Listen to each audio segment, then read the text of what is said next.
नमस्कार, ओम शांति। कवि और उसकी कृति में आपका स्वागत है। मित्रों, पिछली कड़ी में हम बात कर रहे थे दहेज के बारे में। दहेज के बारे में हमने पूछा था आपसे कि दहेज लेना या देना सही है। आपने पिछली पंक्तियों में जाना भी होगा कि दहेज लेना या देना सही है या नहीं। आगे आगे इसी कड़ी को हम आगे बढ़ाते हैं। व्यास जी से सीधा बात करते हैं कि दहेज के बारे में उन्होंने इस कविता में क्या लिखा है। व्यास जी, आपका इस कार्यक्रम में स्वागत है। धन्यवाद। आपने पिछली कड़ी में हमें कुछ पंक्तियों में आपने इस कविता में कुछ बताया और जहाँ तक है मुझे अच्छा भी लगा, मुझे दर्शकों को भी अच्छा लगा होगा। अगली आपकी पंक्ति है, आंचल में तो दूध नहीं है पर आंखों में है पानी, मानव भीतर भीतर रोवे, मनवा भीतर भीतर रोवे, ऊपर चूनर धानी। क्या पंक्ति है। तानों के बादल से बरसे आरोपों के छींटे हैं, सगे संबंधी नहीं आज ये काटने वाले चींटे हैं, जिसके संग में फेरे खाए वो भी आज पराया है, सास ससुर के वशीकरण ने उसको दूर कराया है। आपने यहाँ पर मनवा भीतर भीतर रोवे, ऊपर चूनर धानी। अभी तो शादी करके आई है ना, तो कपड़े तो अभी ढंग से पहन रही नहीं, इतना तो समझती है वो कि घर में 1000 आदमी मिलने जुलने के लिए आते हैं। ये उसके भीतर भीतर का अंतर्द्वंद अलग है। कमरे में, अपने कमरे में वो उदासी के घेरे में रहती है, ये बिल्कुल सही है। लेकिन अगर कहीं बाहर आती है, ड्राइंग रूम में, किचन से बाहर या कहीं फंक्शन में भी जाना होता है या घर पे ही रहती, तो ढंग के कपड़े पहनती है। अभी शादीशुदा है तो कुछ नए कपड़े लेके आई है। तो ये मनवा भीतर भीतर रोवे ऊपर चूनर धानी है, कितनी बुरी स्थिति है। वो अंदर से पीड़ा में है, लेकिन कपड़े उसने चूनर जो सुहागिन की होती है वो उसने पहन रखी। बीच की लाइन है, जब हम इसको गाएंगे फिर भी एकाध थोड़ा सा आप इसको तानों के बादल के बरसे आरोपों के छींटे हैं। देखो ये प्रतीक कहलाते, ये प्रतीक कहलाते। कमेंट्स, ताने दिए जाते उसको। क्या है, बहुत गलत जगह शादी कर, क्या है इनका स्टैंड ऑफ लिविंग हमारे लेवल के नहीं है। ये जो आपस में बातें करते वो उसको सुनती है। तो यहाँ मैंने एक प्रतीक लिया, तानों के बादल से बरसे आरोपों के छींटे। ताने जो दिए जाते हैं वो तो आरोप बादल है और आरोप के छींटे हैं। आरोप लगाते हैं ना अपन, एलिगेशंस। तानों के बादल से बरसे आरोपों के छींटे हैं, सगे संबंधी नहीं आज ये काटने वाले चींटे। मामा भी आएगा, वो कुछ कह जाता है। बच्चे का मामा, इसका मामी ससुर, इसकी ननद, वो इसकी बहन, इसकी ननद, उसकी बहन, इसकी बुआ, मौसी। तो जितने उसके, क्योंकि शादी होने के बाद में सबका परिचय तो इससे हो ही जाता है ना। तो यदा कदा महीने 2 महीने 4 महीने में ये रिश्तेदार आते रहते हैं। कुछ मोहल्ले वाले आ जाते हैं, कुछ उसकी सखी आ जाती है, सास की, वो कमेंट करती है इस बच्ची के साथ न जाने क्या हो रहा। मैं गीत को गाता हूँ, आपको अच्छा लगेगा, देखिएगा। वहां इसके पहले था, लाइन था, एक रास्ता शेष बचा है जीने की कोई आस नहीं। अब वो उसने निर्णय कर लिया कि मैं मरूंगी। अब यह एक पूर्व कवियों में एक प्रसिद्ध आपने लाइन सुनी होगी, अबला तेरी हाय अजब कहानी, आंचल में है दूध और आंखों में पानी। आपने निश्चित रूप से महादेवी वर्मा की शायद ये पंक्तियां है, आंचल में तो दूध और आंख, अबला तेरी हाय अजब कहानी, आंचल में है दूध और आंखों में पानी। मतलब माँ बन गई ना, माँ बन गई ना। इस पंक्ति में आंचल में दूध है, इसका मतलब माँ है। मेरी कविता लीक से हटके है। आप देखिए क्या पंक्ति है, आंचल में तो दूध नहीं है पर आंखों में पानी। पूर्व की लिखी हुई मान्यता और धारणा को मैंने अब बदला है। उधर था आंचल में है दूध और आंखों में पानी, मेरे यहाँ आंचल में तो दूध नहीं है पर आंखों में पानी। मैं माँ तो नहीं बनी हूँ, मुझे इसकी पीड़ा है। मैं गीत गा के बताता हूँ कविता जी, आनंद आए। वो क्या कहती है कि आंचल में तो दूध नहीं है पर आंखों में पानी है। ऐसा छंद यूं जाता है इसका। आंचल में तो दूध नहीं है पर आंखों में पानी है, मनवा भीतर भीतर रोवे ऊपर चूनर धानी है। अरे तानों के बादल से बरसे, तानों के बादल से बरसे आरोपों के छींटे हैं, सगे संबंधी नहीं आज ये काटने वाले चींटे हैं, कि जिसके संग में फेरे खाए वो भी आज पराया है, सास ससुर के वशीकरण ने उसको दूर कराया। क्लियर हो गया। जी, जी, वो जी। कह रही है कि मेरे साथ क्या हो रहा है, ये आरोपों के छींटे लग रहे हैं, मेरे साथ क्या हो रहा है मैं समझ नहीं पा रही हूँ। सगे संबंधी नहीं आज ये का वे ऐसे कमेंट करते, ऐसे व्यंग करते रहे। तुमको देखना चाहिए।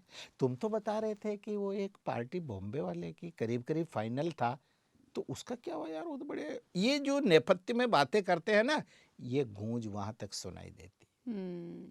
वो सुनने के लिए लालायित नहीं है, ऐसे एंगल और जगह से बातें करते हैं जहां उसके कानों में ये ध्वनियां पहुंच जाती है। कविता जी, मानव इतना सरल नहीं है जितना दिखता हम्म। है। तो तो क्या इसमें उसको एक मतलब मैंने पहले भी आपसे जी यही बोलिए। पूछा था कि उसको सिर्फ एक दहेज के प्रति ये ताने सुनने पड़ रहे हैं, आरोपों के जो छींटे लग रहे हैं, काटने वाले जो हाँ, चीट पर अपने मैं रिश्तेदार भी उसको हाँ, मुझे लगता कमेंट। है कि ये एक जॉइंट, एक संयुक्त, एक आपराधिक लोगों का एक मनोवैज्ञानिक विचारधारा दृढ़ हो गई कि इसको सपोर्ट करने वाले सब है। इसमें परिवार में 2 आदमी भी नहीं है जो ये बता सके कि हम्म। देखो, तुमको इतनी अच्छी बहू मिली है, तुम क्या छोटी-मोटी चीज़ों के लिए तुम परेशान होते हो। तो इस तरह का मुझे लगता है, मैंने जो फ़ोकस दिया वो यही दिया कि मेरी नायिका को ये दहेज के लिए ही प्यार कर रहे हैं। उसकी गुणवत्ता, उसके गुणों, उसके रूप और सौंदर्य पर उनका कोई ज़्यादा रुझान नहीं। जी, जी, जी। जी।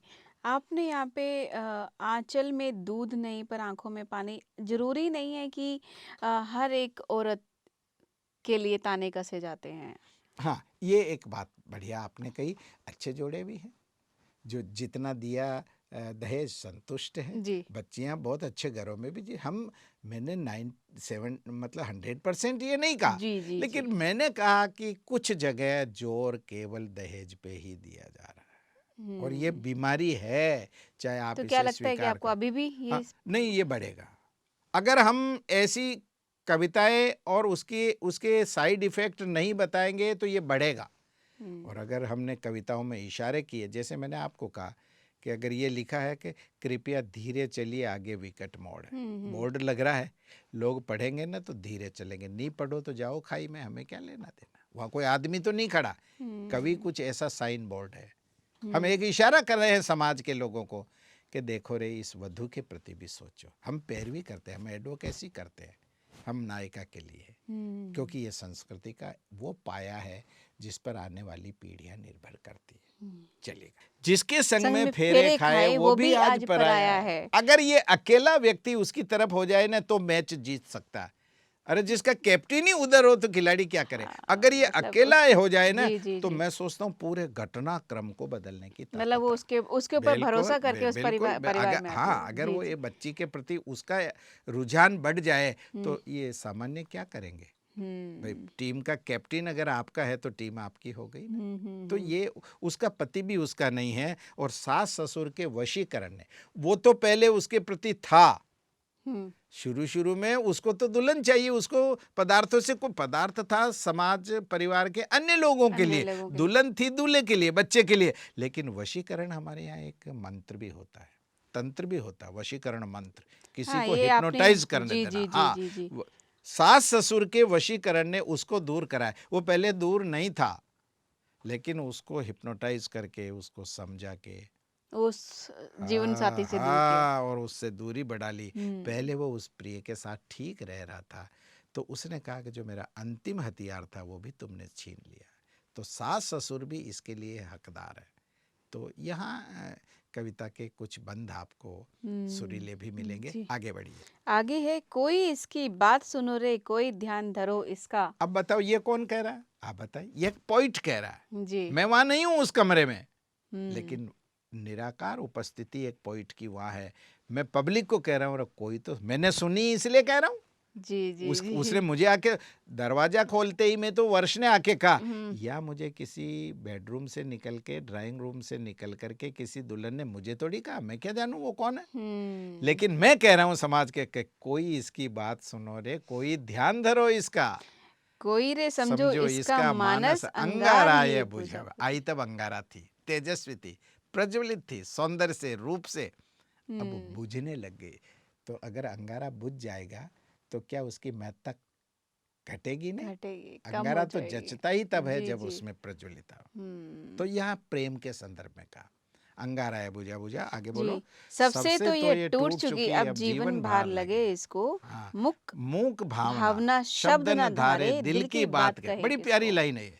उसकी जी। अपनी मूक भावनाएं किसको कहेगी? वो कवि के जरिए उजागर हो रही है। कवि ने सोचा कि मैं इसकी मूक भाषाओं को शब्द दूंगा और वहां तक पहुंचाऊंगा जहां इसकी पीड़ा दूर कर सके, क्योंकि ऑडियंस में बहू भी बैठी हो सकती है, भी सास ससुर भी बैठे हो सकते हैं, जी जी वो जी। बच्चा भी बैठा हो सकता है, वो पदार्थ वाले भी बैठे हो सकते हैं, उसके सगे से हो सकता है वो कुछ तो ये समझे कि यार ये तो हमारे बारे में कह रहे हैं व्यास जी। कविता इतनी तेजी से जाती अपनी अपने गंतव्य की ओर। आगे बढ़िए। मुक्त भावना शब्द न मूक धारे। भावना शब्द न धारे। मूक मूक मूक माने चुप भावना, फीलिंग बोली कहाँ जाती है? हम सोचते हैं। मूक भावना शब्द न धारे, वो कह नहीं पाती दमन के कारण, लिहाज के कारण, मर्यादा के कारण। मूक भावना शब्द न धारे, दिल की बात कहे किसको? किसको कहे? प्रिय नहीं है, सास ससुर नहीं है। अब तो वो जो चिचोरी पहले घेरे रहती थी बच्ची, चुहलबाजी करती थी, उसको भी इन लोगों ने दूर दिया। फालतू उसके कमरे में नहीं जाना, पढ़ाई करो। उसको भी तो रोक लिया ना। छोटों को रोक लिया, बड़ों को रोक लिया, पुरुष को रोक लिया, स्त्री, रिश्तेदारों को रोक लिया, मोहल्ले वालों को रोक दिया। वो आइसोलेट पड़ी रहती। कविता जी, ये विश्लेषण के विषय है और संवाद होने चाहिए इन बिंदुओं तो पे। जल में रहती मीन प्यासी, जल में ही अब मर जाए। जल में ही अब मर अब जाए। बताओ, कोई मछली पर क्या है? ऐश्वर्य है, सामान लेके आई है, पति है, सारे है, पद है, बड़े समृद्ध घर में रह रही है ये, तो जल में रहती मीन पियासी जल में ही अब मर जाए। और एक प्रतीक देखो कविता, ये बर्फीली पुष्ट शिला जब भीतर, शिली नहीं शिला। आपने कभी बर्फ की शिला देखी है? वो बर्फ हाँ, बर्फ की चट्टान जैसी शिला, मतलब वो जो आता है बर्फ काम में, बर्फ की शिला, जी जी पट्टी जिसको कहते हैं। तो ये बर्फीली पुष्ट शिला, पुष्ट शिला माने बड़ी सुगढ़ थी, सौष्ठव, सुंदर दिखती थी। ये भीतर ही भीतर जैसे बर्फ की शिला गलती है ना, ऐसे वो अंदर ही दुबली होती जा रही है, क्योंकि न खाने का मजा आ रहा, न उसको प्रेम मिल रहा। मैं इस छंद को गाता हूँ, आपको आनंद आ जाएगा। जरूर जरूर। तो कोई इसकी बात सुनो रे, कोई ध्यान धरो इसका। अब बात सुनोगे तो ध्यान जाएगा, और ध्यान करोगे तो उसकी बात भी सुनोगे। कोई इसकी बात सुनो रे, कोई ध्यान धरो इसका, कोई रे समझो इसका मानस अंगारा ये बुझा बुझा। सबसे तो ये टूट चुकी अब जीवन भार लगे इसको, मूक भावना शब्द न धारे दिल की बात कहे किसको, कि जल में रहती मीन प्यासी जल में ही अब मर जाए, ये बर्फीली पुष्ट शिला जब भीतर भीतर गल जाए। क्या बात है, बहुत अच्छे।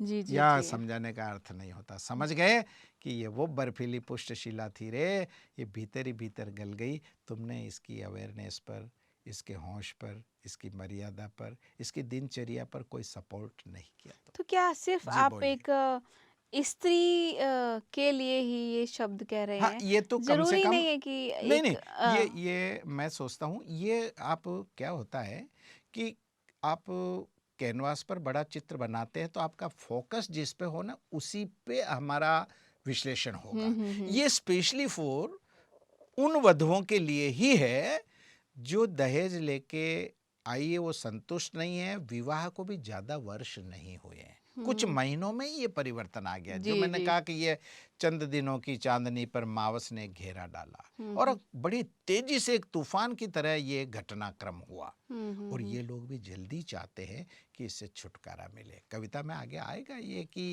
इनके मनोविज्ञान, अनकॉन्शियस माइंड में इनके क्या स्ट्रेटेजी चल रही, और ये बच्ची निर्दोष है, इसने अभी तक कोई भी मैसेज अपने पीहर नहीं भेजा, इसके पहले ये मरने को तैयार हो रही है। देखिए आप, कविता में शिल्प है, कोई मैसेज और कोई इशारा वो पीहर की तरफ नहीं करनी, नहीं तो माता पिता और भाई लेने नहीं आ जाएगा।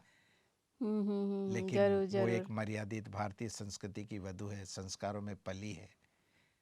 जी जी जी। चलिए आगे बढ़ें। आगे है, तो जले हुए घावों में बोले, गिरी लाश कुएं में डोले, यह देखो फांसी का फंदा, ज्यों राहु ग्रस ले कोई चंदा, ले कोई चंदा। ग्रस मीन ग्रहण कर, ग्रहण लगता ना, सूर्य ग्रहण, चंद्र ग्रहण। जी जी जी। जब राहु जी चंदा को, सूर्य को, चले आगे। जी जी। कोई विष खाकर आज मर रही, कोई डरती जीने से, कोई हत्या की शिकार है, रक्त बह रहा सीने से, जिन नैनों ने काजल डाला, वे नैना अब नहीं नहीं झरे। झरे। इस पंक्ति को, आप नायिका हैं, आप नारी जी हैं, जरूर आपने जरूर। भी कभी अपने नेत्रों को, हम तो ब्रह्मा कुमार हैं, हम तो जी सादगी में रहते हैं, पर कभी श्रृंगार करें तो थोड़ा आईब्रो भी बनाई जाती है, थोड़ा अंजन भी डाला जाता है, जी। बड़ा सौम्य श्रृंगार किया जाता है। तो हम्म। जिन नैनों ने काजल डाला, वे वे नैना नैन अब अब नहीं नहीं झरे, झरे, जिस जिन जिह्वा जीवा ने ने मिश्री मिश्री घोली, घोली, उसे देख अब सभी सभी डरे। डरे। क्यों? वो मर गई है। अब इस छंद में भारत की वधुएं, कितनी वधुएं कैसी कैसी शैली में मर रही है, एक छंद में कहा मैंने। जी आप इसमें, वो उसने कहा ना मैं मरूंगी, तो वो अकेली नहीं मर रही है, न जाने भारत में कितनी बच्चियों के साथ ये घटना घट रही है। इसलिए मैंने बहुत बड़े व्यापक पैमाने पर ये बंद कहा है। पंक्तियां सुनिए इसको, जी जरूर। कि जले हुए घावों में बोले, डेथ डिक्लेरेशन लेता जाता ना। अब या तो वो सुसाइड करे तो खुद जले, या बहुत बार हम जला देते, परिवार वाले उसको, उसका मर्डर करते, तो वो जले हुए गांवों में वो स्टेटमेंट लिए जाते। पता है आपको, जी पुलिस जी। आती है, मजिस्ट्रेट के सामने भी, बताओ तुम्हारे साथ क्या हुआ, किसने किया।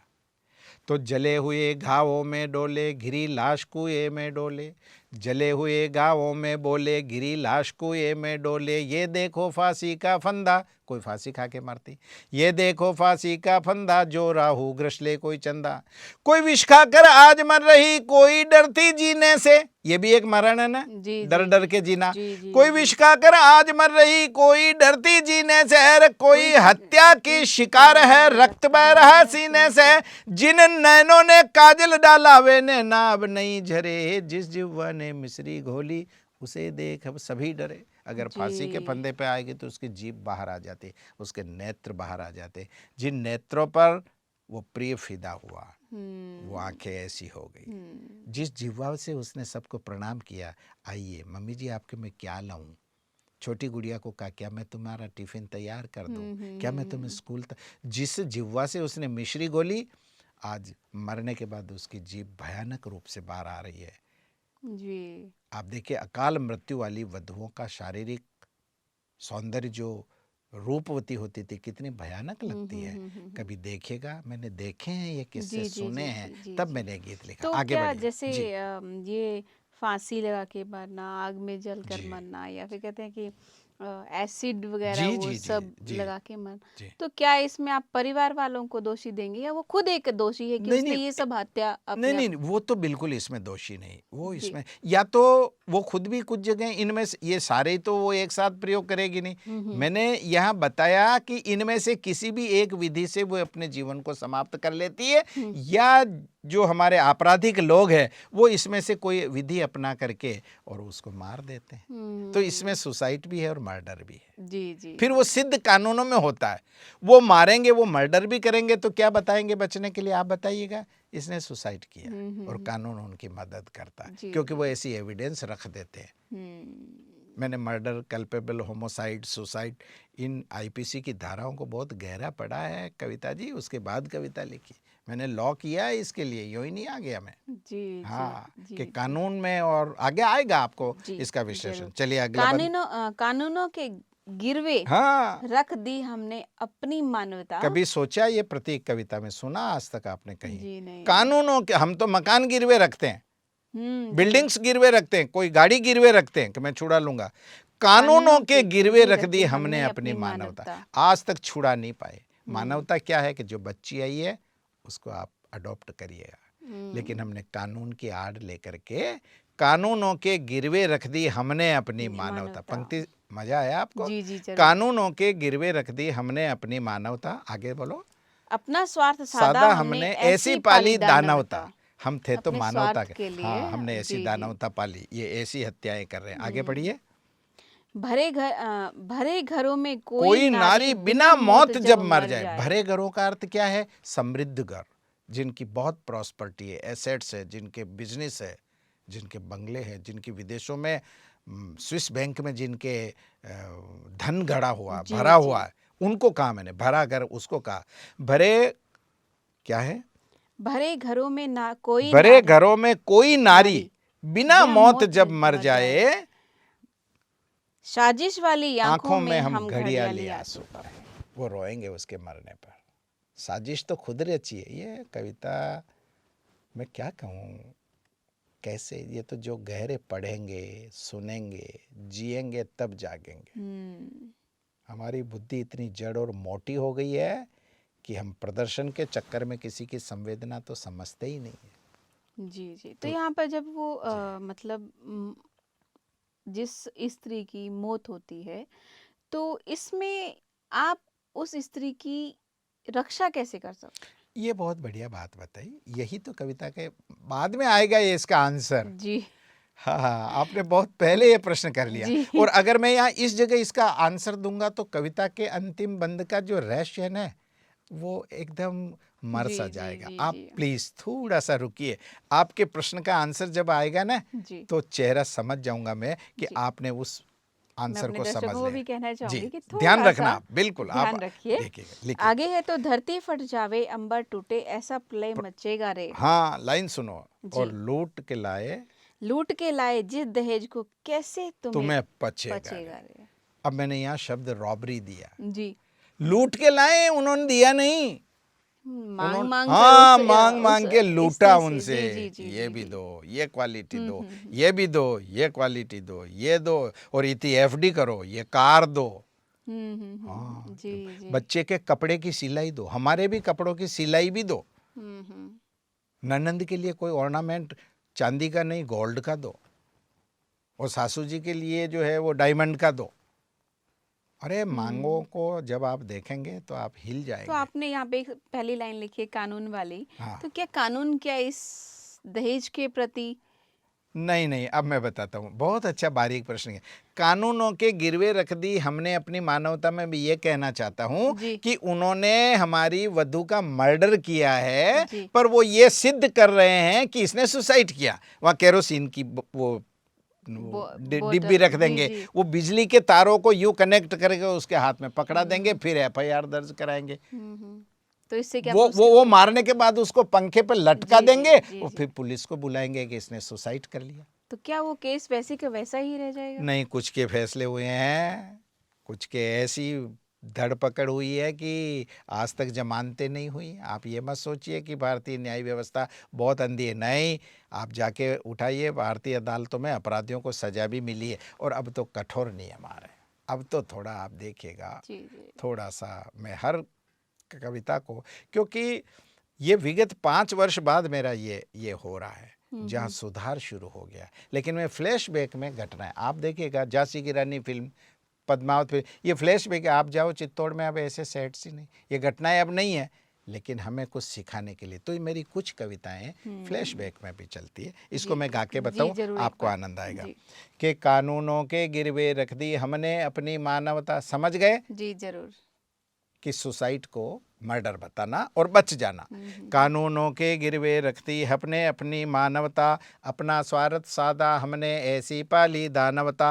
भरे घरों में कोई नारी बिना मौत जब मर जाए, साजिश वाली आंखों में हम घड़ियाली आंसू पाए, तो धरती फट जाए अंबर टूटे ऐसा प्रलय मचेगा रे। लूट के लाए जिस दहेज को कैसे तुम्हें पचेगा रे। बताओ तुम लूट के लाए तो कैसे पचेगा। और अब तो लास्ट वाला तो बंद केवल गाऊंगा तो समझ में आ जाए। मेरी आपसे निवेदन है कि मेरे इस प्रवाह को आप रोके नहीं। जी प्रश्न में चला जाऊं तो मैं आप चाहती हूँ कि मेरे बोलने से अच्छा है कि आप गा के ही सुना दें। जी, अंतिम छंद में कहता हूं कि अब आप देखिएगा, जो हमारी नायिका आई है, इसका विवाह कैसे किया है। जी। मैं पेरेंट्स के लिए एक छंद कह रहा हूँ कि इसके घर ने बिना तेल घी बरसों रोटी खाई है।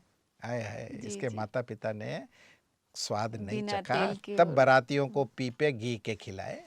इसके घर ने बिना तेल घी बरसों रोटी खाई है, और तभी माल चाटा है तुमने फिर ये रौनक आई है। कि पेट काट कर इसको पाला और गुलाब को सौंपा था, तो भी लोभी भंवरों तुमने इस गुलाब को नोचा था। और तुमने महता ना समझी थी ऐसी कंचन काया थी, लोहे सी काली कर डाली हीरे जैसी माया थी। बहुत अच्छा। क्या विश्लेषण करोगे बताओ।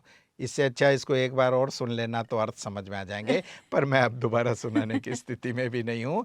हीरे जैसी माया थी, पिता ने कैसे परवरिश करके दी रे। गुलाब आई थी तुमने क्या कर दिया, हीरा आया तुमने उसको लोहे में बदल दिया। तो ये जो पंक्तियां आई है इसमें, पेट काट कर इसको पाला और गुलाब को सौंपा था, तो भी लोभी भंवरे तुमने इस गुलाब को नोचा था। तुमने महत्ता ना समझी थी, ऐसी कंचन काया थी। कंचन स्वर्ण को कहते हैं। जी। ऐसी उसकी सुंदर देह थी, ऐसी कंचन काया थी, लोहे सी काली कर डाली, हीरे जैसी माया थी। जी, अभी आपकी इस दहेज की कविता में कुछ पंक्तियाँ और अभी बाकी है, जी, वो हम अगले एपिसोड में सुनेंगे। लेकिन थैंक्स। आपने बहुत अच्छा एक बेटी की व्याख्या की इस जी, लास्ट पंक्तियों में कि एक जी। बच्ची को एक गुलाब की तरह हाँ, एक परिवार, एक पिता, एक माँ अपनी हाँ, कैसे सींच पाल कर के बड़ा देता है। करती हाँ, है, और कैसे कैसे पाल ये कर बड़ा करती है। बहुत दुःख आपने होता इसको है। बहुत बारीकी से समझाने की कोशिश की है। जी, मुझे आशा है कि हमारे दर्शकों को बहुत अच्छा लगा होगा। व्यास जी, आपका इस कार्यक्रम में बहुत बहुत आने का धन्यवाद। धन्यवाद। मित्रों, जहाँ तक अभी कुछ पंक्तियाँ बाकी हैं, अगले एपिसोड में हम दोबारा आगे की कुछ पंक्तियों को सुनेंगे। और यहाँ पर मुझे बहुत एक अच्छी सी बात लगी कि बेटियाँ एक गुलाब की तरह होती है, कांटों से बचकर उस बच्ची को बचाया जाता है, कांटों से सींच कर, मतलब एक कमल, एक गुलाब खिलता है, उस बच्ची को उस दोराहे में दिया गया है। वाह! मुझे बहुत अच्छी। एक बहुत अच्छा लगा कि एक बच्ची को गुलाब की तरह रखा गया है और कैसे पिता अपनी बेटी को पालता है। आगे बहुत अच्छी अच्छी पंक्तियां हैं। मैं भी आपसे ज़्यादा बात ना करते हुए इसी कड़ी को समाप्त करती हूँ। अगली कड़ी में इसी को ही हम दोबारा लाएंगे। तब तक के लिए दीजिए इजाज़त। नमस्कार।